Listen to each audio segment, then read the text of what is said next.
Greensboro moms and dads know this place well. Women's Hospital off Green Valley Road in about the center of town.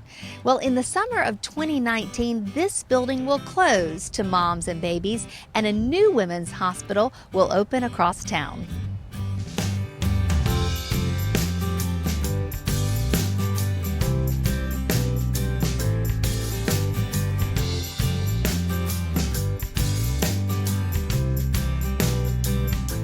Sue Petteline is the Chief Nursing Officer with Cone Health Women's Hospital. So we know that the plans have been in the works for some time to build a new women's hospital on the site of the other hospital services within Cone Health. Can you kind of walk us through how we got where we are now? Well, it's been a couple years process of all the planning, discernment about the right location for the new women's hospital, and we landed on the fact that it would serve our public best if we were located at the Moses Cone campus, which is why we're going through this whole process. But over the last 2 years, we've done a lot of work leading up to certificate of need application and approval. For the better part of the past 12, 13 months, we've been working on design, and that included about 6 months, 7 months worth of work at what we refer to as Cardboard City.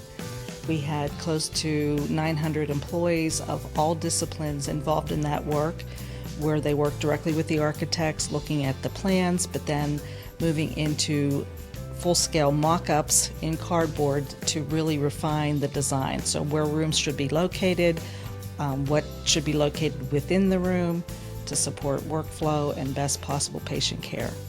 So we know that you mentioned that having it all services on one campus better serves the public. Why? The reason is we deliver great care where we are in a freestanding hospital. Every once in a while, a mom or a baby needs an additional service that is not housed in this building. A quick example I could give you is an MRI. Very common diagnostic procedure, but it's a very expensive piece of machinery. We very rarely need to use an MRI for our patients, so we don't purchase one for this building. But in the event that a mother needs that diagnostic test, we have to put her in an ambulance, separate her from her baby and her family, and drive her the 3 miles to Moses Cone Hospital to have that procedure done. In the future, it's a short stretcher ride. So it will actually be connected to the rest of the campus. You don't even have to go outside. Yes, we'll be attached internally, so we'll have access to other diagnostic services that we don't have here today, other specialty services, other surgeons if our patients need more than what you would typically need for a cesarean section, for example. And there's also going to be a lot more. It's going to be really state-of-the-art and some things that mothers and families have never seen before. Absolutely. One of the best parts about this new building is that we're moving from an open pod environment in our neonatal intensive care unit, where 4 and 5 babies and their families are served in the same room, about probably smaller than the room that we're standing in. In the future, each of those babies and their families will have a single room, which really is state-of-the-art. It's best for babies. They do much better clinically, developmentally, having that kind of environment. In addition to that, we've added 4 couplet care rooms in our neonatal intensive care unit, which means mom and baby as patients receive care in the same space versus being separated in 2 different environments. So we're very excited about that. And will you move all in one day? I mean, will the services stop here at 8 a.m. and start there at 8 a.m.? Pretty much. There'll be some transition, but basically the move will occur in one day. The physical things like furniture and things that we're moving out of this building, we will try to do in advance, but the actual patient move will all occur in one day. And I know a lot of people have questions about this building. What will become of this building? There's not a defined plan yet, and we kind of need it over the next 2 years, so we're going to continue to occupy it and use it. But I'm sure Cone Health will find a great purpose for it. And what are you most excited about with this move? You've been doing so much work and planning, and then when you finally have broken ground and been a part of that, what is most exciting to you?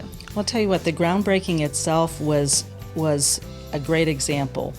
We didn't have just we didn't just have the board members and our chief executive officer turning dirt. We had so many people involved in this process. We had staff, a huge number of our staff that were engaged in that process as well. We had patients, even a little 4-year-old patient turning the dirt. So what I'm most excited about is that this has been such an inclusive process, that when we move into that building, the staff will not only be familiar with it because they've seen it, but they've helped create it and they own it. We had a little event that we called Goodbye to Cardboard City, where we invited our staff and the community to come out and see it one last time. And we had paints and chalk and crayons, and some of our staff members came out and brought their family, and they were touring them and explaining what they did in that space. So that ownership of this building is there, and that's what I personally am most excited about, is that this is theirs. And to see real electrical and real walls where cardboard once stood will be quite a change. Yeah, it'll be great to see come to fruition.